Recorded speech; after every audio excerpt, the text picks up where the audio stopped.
Today I'm making one of the Indian staple lunch classics, aloo bhindi, or potatoes and okra. I've heated a tablespoon of oil in the pan and I'm adding 1 teaspoon of cumin seeds. I've got about 2 cups of cubed potatoes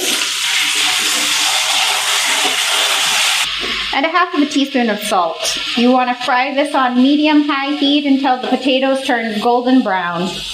Potatoes are one of those things that you have to stir continuously while you fry, or they start to stick to the pan because of the starch. And because we have to stir the potatoes continuously, you cannot cook them with the okra, because when you stir okra continuously, it makes it get slimy. Our potatoes are about 75% done, so I'm just going to leave them on the bottom of the pan so they can sear.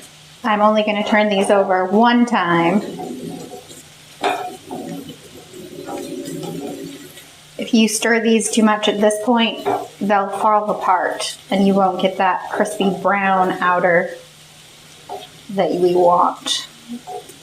The potatoes are done, so I've turned off the heat and transfer them to a paper towel lined bowl so the excess oil can drain off. Wipe out your kadai, make sure it's dry and there's no sticky potato starch in the bottom before we start. Otherwise your bhindi will stick. You don't want sticky okra. I've heated 2 tablespoons of oil in my kadai and I have about 500 grams of bhindi that I have cut into 1 or 1.5 inch pieces. You just want to cut off the ends and chop them in halves or thirds. We want to stir this just 1 time to get everything coated in oil.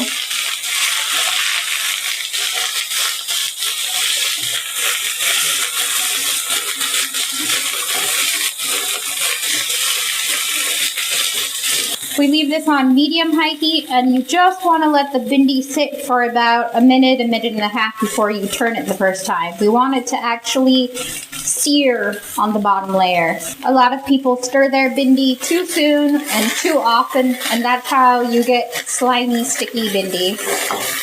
The secret to successfully cooking okra is to make sure that they are absolutely bone dry when you cut them and when you put them in your pan.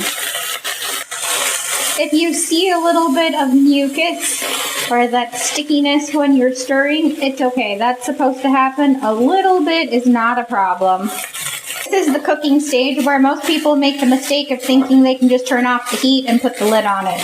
They're not done cooking. You want them to be kind of army green so they see all this browning and that the sliminess is completely gone, and they put a lid on it. You do not want this to steam. That will in fact make it more sticky. So we just want to continue cooking for about 2 more minutes. The okra is about 90% done, so we want to push it up to the sides. And now we're going to slide in 1 medium onion.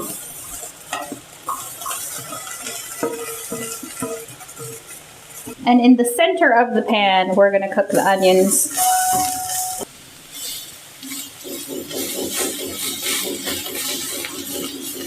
The onions have turned pink, so now it's time to stir in the okra.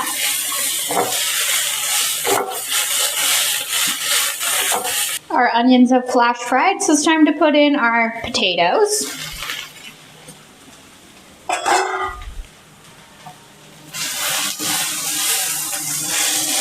Now it's time for our masala powder. I have a half of a teaspoon of turmeric, 1 teaspoon of dried mango powder or amchur, and 1.5 teaspoons of coriander powder.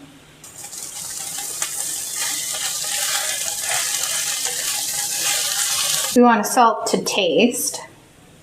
You don't add salt before this because it draws the moisture out of the okra and it'll make it slimy.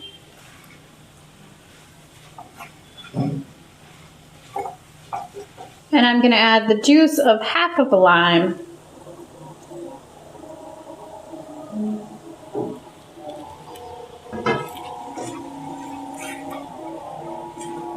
And the aloo bhindi is done. This simple Indian bhaji is sure to be a crowd pleaser at your next lunch. My lunch is ready. Let's try out this bhindi. This is one of my favorite vegetable dishes. Let's dig in. Gotta get a piece of potato also. It's so simple and so nice. If somebody tells you that they don't like Indian food because it's too hot or too spicy, this really simple potato and okra dish is a place to start. And I won't even get into the nutritional benefits of okra because your Google is as good as mine.